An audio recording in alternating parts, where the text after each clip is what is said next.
I'm going to do a tutorial video on how to use the Bowdabra. I did one where I added it to the end of a video, a haul video, and I want to do one separate so that those that just want to see how to make the Bowdabra bows can just do that. Okay, so that's why this is kind of a repeat, but anywho, so it's this. I believe you can get it on Amazon, but it comes with a manual that shows you how to use or make, sorry, all kinds of different bows, bow styles. I just do the one style. So here we go. So I like to use the wired ribbon, and this is from Recollections, and I think it's like, yeah, 1.5 inches. But it has the wire there, that helps. You need, it comes when you first order, if you haven't gotten one and are going to get one, you will get wire with it, but I've used it so many times I ran out of wire, so I'm just using the Ashland 22 gauge wire, which is fine, and really the color doesn't matter. Here's the machine, or the stand. You take your wire, you double it in half, about 24 inches, double it in half, put it down here, and that will come in handy later. And then you're going to want to take, I do this ahead of time. I cut my fishtail at the beginning. You don't have to, but that's just how I roll. Okay, and I want it about, let's see here, I'm going to go with this.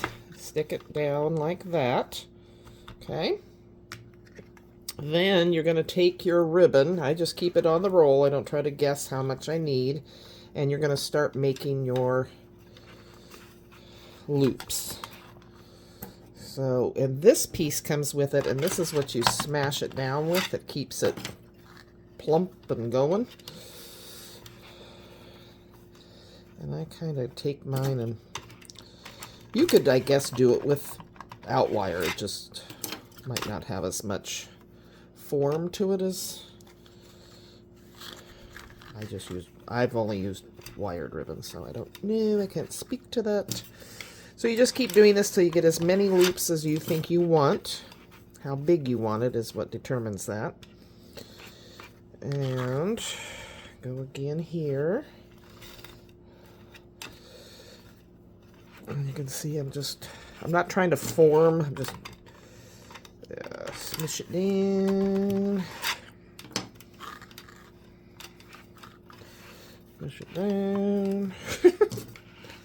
But yeah, I have made so many bows, and if I get my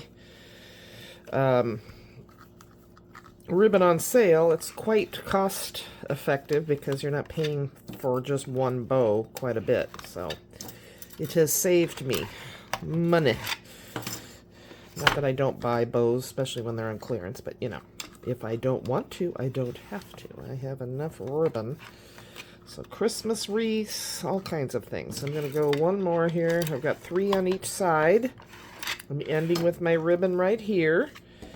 I'm going to cut it off. I'm going to fishtail it.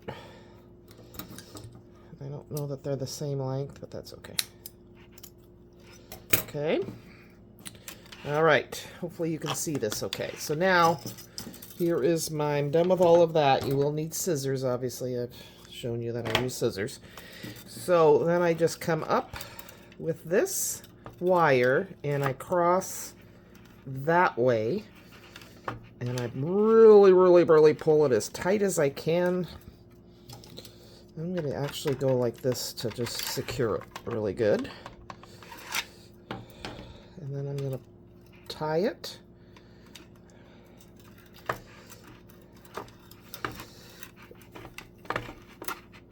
And pull it again. Now you pull it out. And you have yourself a bow, which is so cool. And I like having the extra wire. You can trim it off, but attaching it to whatever I'm putting it on a wreath or on a picture or just up on whatever I'm putting it on, I've got that wire to do it.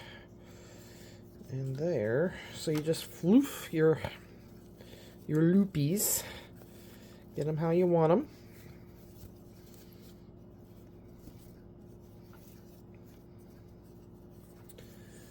And then you have a bow. And you can attach it to whatever you want. I attached one like this to this. I'd gotten them from Dollar Tree, and then I need something there. Anyway, so I took that and put it on this that I kind of redid on Dollar Tree, this heart, and now I've personalized it with a bow and coloring it. So yeah, these bows are very easy to do. When I go to the wreath making party at Margaret's, this is and they pretty much all know, her family now knows how to use it, so they don't. Margaret used to have to do all the bows, but now we have the Bowdabra. All right, thanks for joining me. Hope this helps. Take care. Bye.